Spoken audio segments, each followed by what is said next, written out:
I'm Frank Stanisci of Candid Frank Live, where you'll find us airing our views here on the Spanglish World Network on Zingo TV channel 250. Please remember to download the Zingo TV app from the app stores. While you download, make sure you rate, leave a comment. Both apps are absolutely free. Zingo TV is available on Google Chromecast, Amazon Fire TV sticks, Roku sticks, and also on all smart TVs 2016 forward. Hey, Aaron, how you doing? Doing all right, Frank. How are you? So, did you watch the eclipse? We did manage to get outside and catch a little bit of it through the clouds. Yep. Did it eclipse every other memory you've had of staring up at the sky? It threw a very large shadow over most of them, yes. And that's when you knew it was happening, when the shadow was there. So the moon's a lot smaller than the sun, but perspective being perspective, since the moon is closer to the earth, it can block the sun. And it was a big deal. Everybody was all interested in this. I mean, nature took over, interest in nature. What do you think's the draw about it? Just because of its uniqueness, it only happens, blah, blah, blah, every, almost every lifetime almost. Oh, I guess I lost Aaron.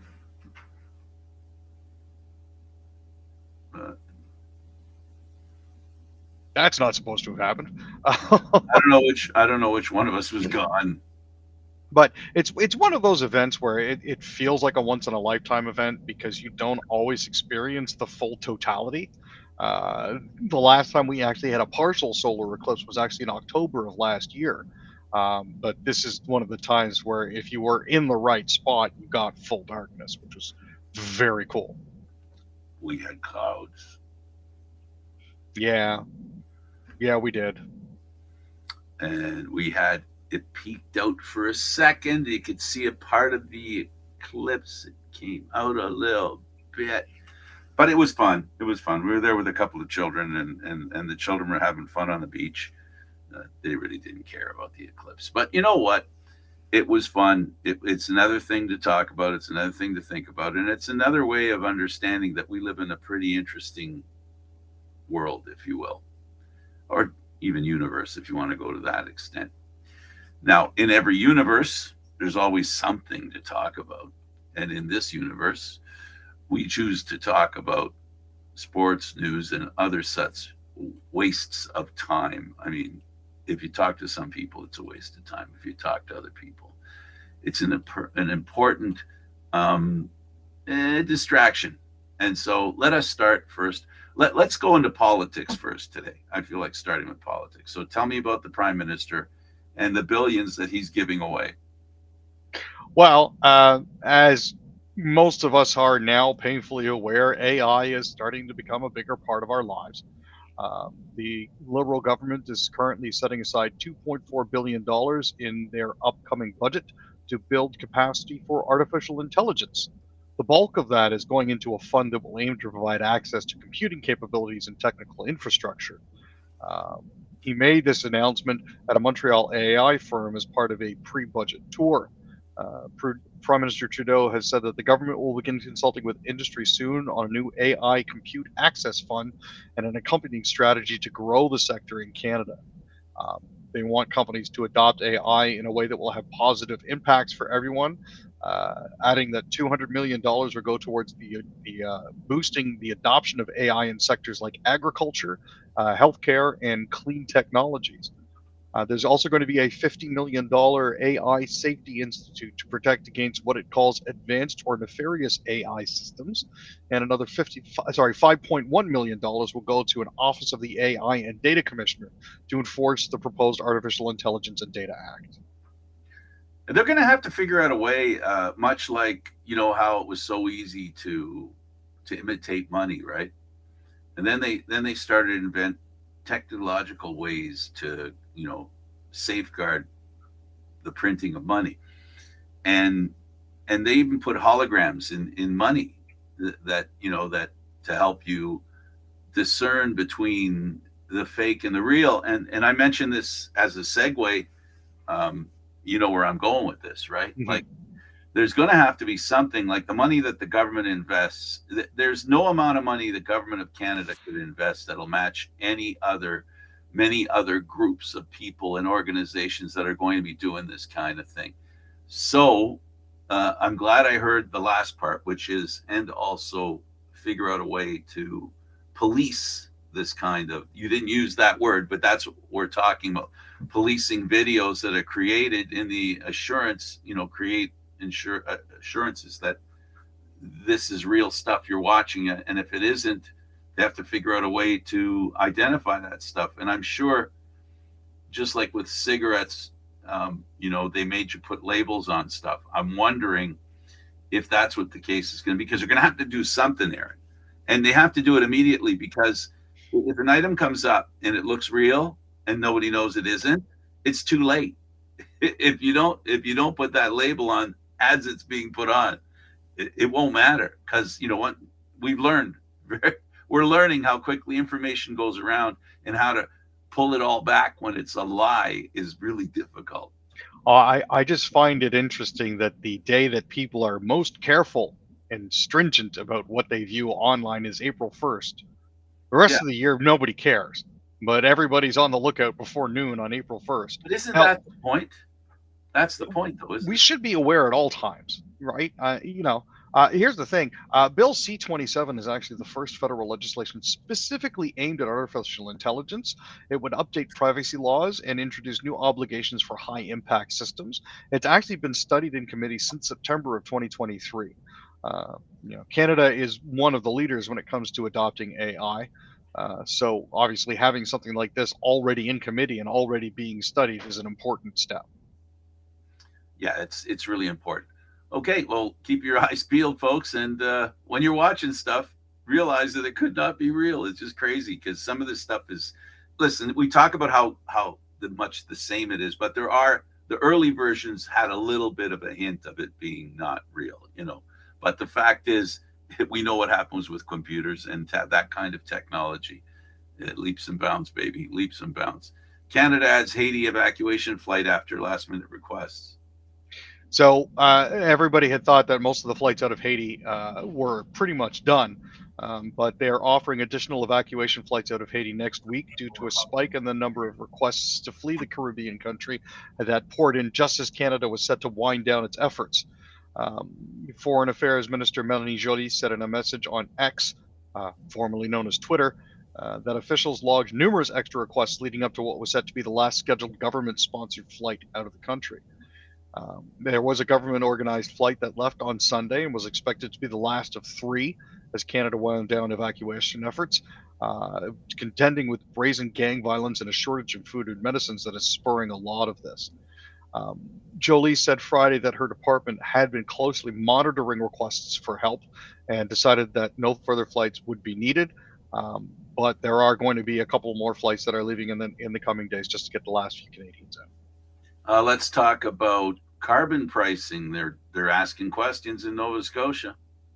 Yeah, the Conservative Premier has decided to ask for a meeting with Prime Minister Justin Trudeau to discuss carbon pricing. Tim Houston took to social media to share a letter he wrote to Trudeau on Friday, in which he asked the Prime Minister to convene a First Ministers meeting to eliminate the carbon tax in an effort to make life more affordable for all Canadians.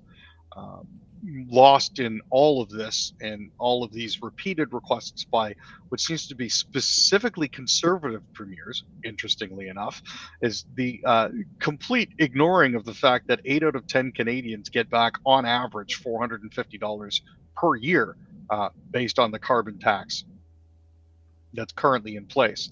Alberta, interestingly enough, was one of the first Canadian provinces to adopt carbon pricing back in 2007 um, under Jason Kenney, but that was scrapped in 2019. Sorry, under Jason Kenney, which put them under federal rule.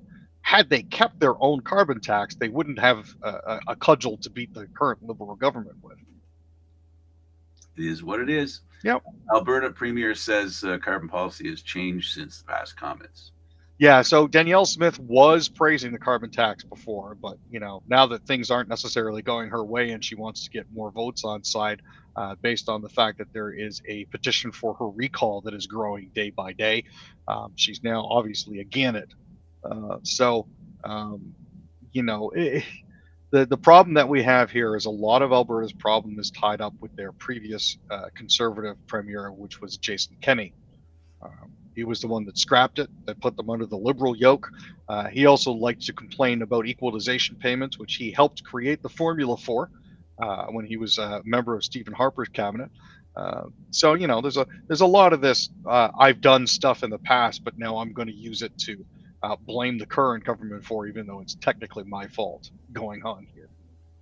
Hydro-Quebec expects to fix remaining power outages from Thursday. So there was a major storm that affected 4,700 customers in Quebec who have been out of power since last Thursday. Now the good news is this is down from around almost 300,000, which was at the height of the storm last Thursday, and 49,000 Friday morning. So they're almost done completing the repair backlog here. Most of the remaining outages due to the storm are in Quebec's Laurentian region, north of Montreal, where the electricity grid suffered more damage from falling branches and trees. Yeah, absolutely, a lot going on there. And now you've got councillors in a small Quebec town dropping like flies. Yeah, what originally began as a disagreement over an alcohol expense by a library volunteer in Saint-Pétronille, Quebec, has actually escalated into a political crisis that has upended the small village east of Quebec City and shaken its government body. The resignation this week of 3 members of the Saint-Pétronille Town Council is the latest turn in a months-long conflict between residents and elected officials that has prompted an investigation by provincial authorities and led the municipality this winter to send threatening legal notices to 1/10 of its population. Jean Cote, the mayor of Saint Petronille, didn't specify the reasons for the departures of councillors Claude Archambault, Alain Laroche, and Lynn Gosselin when he announced their resignations at a town council meeting last week. But a lot of people were apparently very happy about their resignation. So a little bit of political turmoil for you. This could turn into something a lot more interesting in the coming weeks. Absolutely, very interesting. Let's talk about the Premier of Ontario is telling the LCBO, bring back the paper bags. What does he stand on street corners while he drinks? I mean, I really, you know are the bags really necessary? I mean, I don't go up in that. I don't go that often, but when I went the last couple of times, oh, I don't have a bag. Oh, well. Nah, I mean, the LCBO announced in April 2023 that it would start phasing out the bags, saying that that would divert about 2,600 tons of waste from landfills and save the equivalent of over 188,000 trees a year. As of September 5th, the paper bags stopped being available in stores, so customers could bring their own reusable bag, purchase a reusable bag, or use free cardboard boxes that the LCBO would provide. Ford has now written to the president and CEO of the LCBO saying families are already struggling to make ends meet, and they should not face the additional cost of having to buy reusable bags or open carry their alcohol in public. Um, he also said that the environmental merits of the decision are questionable at best, since paper bags could be recycled. So far, the LCBO says it can't confirm a date of if or when the bags will begin to be available again, but it will share more details in the future. Personally speaking, I picked up a couple of reusable bags from Walmart that have convenient little slots in it Mhm. that, We can have hold your alcohol upright. I don't really see what the problem is here. I kind of wish he would direct more of his attention towards provincial health care and the housing crisis, but he has chosen for the moment to make the LCBO his target of choice. I think he's trying to minimize the amount of paper bags that are in Ontario, so none of them work their way towards him. Fair. Though usually those are full of money for him. Yeah, yeah. Let's talk of secret fees on the internet. Apparently, Canadians are fighting back. Yeah. So you bought stuff online, obviously, right, Frank? Yep. Yeah. Ever notice how by the time you check out, it sometimes seems to be a lot higher than it was before? Mm-hmm. For example, if you order something and it's going to be shipped by Canada Post, that can add almost 25% to the cost of the item that you're currently buying. buying movie tickets, buying flowers, making travel plans. All of that can be subject to hidden fees that are called drip pricing. It's a strategy that has been deemed unlawful, and consumers have now got the power to fight back. There's quite a few class action lawsuits being filed in BC targeting that.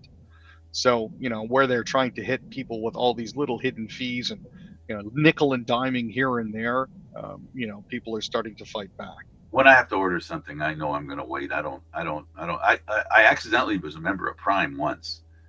Never got to use it though. Long story short, I just, when I buy stuff, I don't buy it frequently enough to worry about how long it takes. But I did have an item I picked up yesterday going, it should have been here a while ago. And then I looked and I finally got a message and it said, your package has arrived. When they say, okay, we sent it, now Yeah. whatever, we're done with you. And you go, hang on a second, I never got it. Well, that's because we don't have a mailbox at home. We have to go to the mailboxes. So it arrived there. So it was being delivered by mail, and it doesn't cost anything to do it that way. But they do really charge you some. There's fees sometimes that they charge. I mean, I'm not comparing it to the fees like when you buy a TV and then you pay that recycling fee, right? But that's kind of what we're talking about, right? These are amounts that we don't know about till we get to the cash register, and And that's kind of frustrating. it's also like booking an Airbnb. There was one that I booked in Nova Scotia. That look at the prices, it looks fine. You book it, and then you find out that there's a key fee, there's a Wi-Fi fee, there's a hot water fee, there's a residency fee, there's a towel fee, there's a dishwasher and cleaning materials fee, and all of that balloons the price, and it's quite frankly rude. Um, so I'm glad to see that people are fighting back against that sort of thing. Well, it's not something new, right? This has been going No. on now for the last 20, 25 years where the government or people, I'm not going to give the government credit, that people have gotten so frustrated and understand how unfair it is that they will pursue it. And people are doing a good job of complaining where required, in my opinion. All right, let's go right to curling, Aaron. Jones says goodbye. So Jennifer Jones will soon call time on one of the best careers in curling history. Rachel Holman is set to put a bow on one of the best seasons that ever played. Both of them will be in the spotlight this week as the Grand Slam of curling circuit continues with the Princess Auto Players Championship at the Mattapony Athletic Center in Toronto. It's going to be the final team event for Jones, who announced her retirement plans for the four-player game earlier this season. She's a six-time national champion, but lost to Homan in the Scottish Tournament of Hearts final last February in Calgary. Homan ran the table at that event and lost only one game en route to winning the world title last month in Sydney, Nova Scotia. Um, it's a long, illustrious career that Jennifer Jones has had. I wish her all the best in her upcoming endeavors, but certainly she changed the landscape when it came to Canadian curling. Absolutely. Let's go to the Blue Jays that finally make it home after they were limped back from New York. It was not a good start to the season for the Jays. Um, they are finally returning home. First pitch is tonight in just under an hour, 49 minutes if memory serves. Unfortunately, the Jays started off the season going 4-6, playing Tampa, Boston, and the Yankees. Jose Barrios is scheduled to get the start for Toronto tonight, while the Seattle Mariners, who are in town for their in the newly renovated Rogers Center, by the way, they're expected to counter with Luis Castillo. I don't know if you've seen any of the pictures that are coming out of there, but the new renovations look fantastic. Mm-hmm. The seats are bigger, they're all aimed at home plate, and everybody gets a cup holder. Raptors quickly scores season high 31 as Raptors win 130-22 to hand the Wizards a franchise worst 64th loss in the season. Yeah, Emmanuel quickly had 31 points and 13 assists. RJ Barrett had 22 points. Kelly Olynyk scored 21, and Gary Trent Jr. had 20. The Raptors have been on the wrong end of an 8-game home losing streak and got consecutive wins for the first time since a 3-game streak back in February, 22nd to 26th, if memory serves. Quickly went 10 for 10 at the free throw line for the Raptors. Denny Avdia had 32 points and 10 rebounds, and Jordan Poole had 20 for Washington. Corey Kispert scored 21 points, and Patrick Baldwin had a season best 16. So the Raptors are kind of playing a little bit better now, but they're also not improving their draft lottery status. Let's go to the NHL. The Habs on Sunday. What happened? Zibanejad and Panarin had a few points each. Zibanejad had 2 goals and an assist. Panarin had a goal and 3 assists, and they downed the Canadiens 5-2 on Sunday. Kreider and Alexis Lafreniere also scored, and Shesterkin had 26 saves. Cole Caulfield and Alex Newhook had the goals for Montreal, who've lost 3 straight.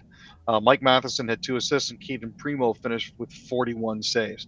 This is the 3rd season in a row that the Habs are going to be missing the playoffs. Let's talk about Brendan Smith and the Devils, and the Senators almost. Yeah, the Senators once again found themselves in a position where they needed to pull a goalie to try to even the score. Of note in this game was a full diaper reaction by the Senators captain Kachuk, in particular when Nico Hischier, after the buzzer went to end the game, let the puck slide into the net, the empty net, which apparently was the wrong way to not score an empty net goal after time had expired. Brady decided to go charging across the ice just because he was upset. One of those, I'm not sure why you're reacting like that. It let a little bit of color to the game, but it wasn't necessary. The Oilers keep rolling. They won 4-2 over the Flames. The Canucks, they won. They lost 6-3 to the LA Kings, and of course that means LA gets a better shot at making the playoffs. I wanted to save time to talk about the Leafs and Habs. Well, let's skip right to the Leafs and the Habs, then, shall we? No, this was a good game for Toronto. Matthews had his league-leading 64th goal of the season in a 4-goal eruption by the Maple Leafs. Matthews hit the 100-point mark for the 2nd time in his career and extended his point streak to 10 games in the process. Mitch played an absolutely fantastic game, coming back in off 16 games on the injured list. Matthews is now on pace for 69 goals, one shy of the 70-goal milestone that hasn't been attained since Teemu Selanne and Alexander McGillney reached 76 goals in 1992-1993. Absolutely. No one's actually had 65 since Ovechkin in 2007-2008. So, yeah, Matthews has done some very special work. The Leafs. The thing the Leafs are doing, and I think it's really important, is they are trying to make sure that their players that have edge on them are playing well. They're doing well with Reeves. Reeves looks okay. He looks like you're not gonna drop a brick when you send him out on the ice. And then of course they've got a few other on defense. I'm really interested to see how this all shakes out. And the most important thing, Aaron, is this Leaf team now is getting healthy. So we'll get a better look at who the team is and what they can do. I'm actually really happy to see that they've been changing up the lines. You've got Bertuzzi, Matthews, Domi on the first line. You've got McMahon, Tavares, and Marner on the second. You've got Nyes, Holmberg, and Nylander on the third. They're giving Nylander a shot on right wing to try to drive play and see if they can generate more offense there. And your shutdown line of Connor Duard, David Kampf, and Ryan Reeves is rounding out the back end. You've got Riley with Lyubushkin, which is good. Simone Benoit with Jake McCabe, and Mark Giordano with TJ Brody. If Brody Riley never happens again, it'll be too soon. I don't know if I like the Giordano, that pairing. I'll be honest with you. Not fast enough to play with that guy. No, and that's the issue, really. I mean, for what he brings to the Leafs as the elder statesman, I can appreciate that. But giving him a regular shift 5-6 with TJ Brody is just I don't know how that's going to go. It's one of those things that, again, I think this goes to what we said to begin with, right? This is an opportunity for Leaf management to have a look at what they've got and how it works and make a decision about which players are going to go in the playoffs. And let's face it, it also depends on who they play. That's going to be a factor as well. So good for the Leafs. Oh, most definitely. I mean, Yarncroke is still week to week with a hand injury. Lilligren is out week to week, but is expected to return for the playoffs. That's as at the 29th of March. And, one of the others that's on the LTIR that could be coming back soon is Joel Edmondson, who is currently listed as out. Um, it's an undisclosed injury dating back to March 26th. Um, but as it currently stands, there is the likelihood that he will be back before the playoffs actually start. Well, they can use him. Oh, His, sure. his edge will come in handy if he can exercise that edge. And Most he'll be definitely. healthy enough to do it. Thanks, Aaron. I appreciate you doing this. Hey, glad to be here, Frank, as always. He's Aaron William Freeland. I'm Candid Frank Stanisci. Thank you for watching Candid Frank Live, Aaron, Mondays, Wednesdays, and Fridays at 6 p.m. Eastern Standard Time. This show can also be heard on the Spanglish World Radio Network.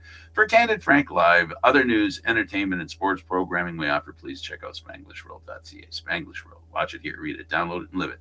And don't forget Candid Frank Stanisci, 10:30 on YouTube. See you soon. Until then.